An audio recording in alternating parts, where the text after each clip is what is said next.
Fake videos తో జాగ్రత్తగా ఉండాలన్నారు బీఆర్ఎస్ సీనియర్ నేత హరీష్ రావు. దుబ్బాక ఉప ఎన్నిక సమయంలో టీవీ9 లోగోతో ఫేక్ వీడియోలు సృష్టించి బీజేపీ దుష్ప్రచారం చేసిందని గుర్తు చేశారు. కేసీఆర్ ను కాంగ్రెస్ అభ్యర్థి కలిసినట్టు సృష్టించారని, రేపటి నుండి కూడా అలాంటి ఫేక్ వీడియోస్ మళ్లీ వస్తాయన్నారు. ఫేక్ వీడియోస్ ను ప్రజలు నమ్మొద్దని కోరారు హరీష్ రావు. ఆ వీడియో టీవీ9 పేరు మీద ఓ ఫేక్ వీడియో తయారు చేసి అది చూస్తే అబ్బా నిజమైనట్టు ఉండాలి. ఆ శ్రీనివాస్ రెడ్డి కారు కేసీఆర్ ఇంట్లోకి పోయినట్టు, చెరుకు శ్రీనివాస్ రెడ్డి కేసీఆర్ పోయి కాలు మొక్కినట్టు, ఆయన పోటీ నుంచి విత్డ్రా చేసుకున్నట్టు, తప్పైందని కేసీఆర్ క్షమాపణ అడిగినట్టు, చెరుకు శ్రీనివాస్ రెడ్డి బీఆర్ఎస్ లో చేరిండు అని చెప్పి ఓ టీవీ9 లోగో మీద ఫేక్ వీడియో రిలీజ్ చేశాడు.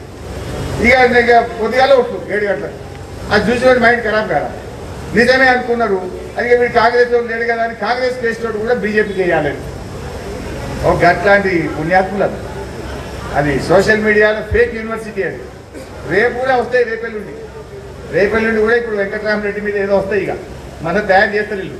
ఇక 2 రోజులు ఎలక్షన్ అనగా, రేపు ఎలక్షన్ అనగా మళ్ళీ దొంగ ఈ ఫేక్ వీడియోలు ఫేక్ ప్రచారం చేస్తారు. అది చూసి మీరు ఆగం కావద్దు, యాడికాడ తిప్పి కొట్టాలి. ఈ సోషల్ మీడియాలో వచ్చే వార్తలు బోగసు. ఇక్కడ ఫేక్ యూనివర్సిటీ అభ్యర్థి ఒక ఆయన రఘునందన్ రావు ఉన్నాడు, ఇదివరకు వెనకటే చేసిండు, ఇప్పుడు ఎవరు నమ్మొద్దని కూడా ఇప్పటి నుంచే చెప్పే కార్యక్రమం.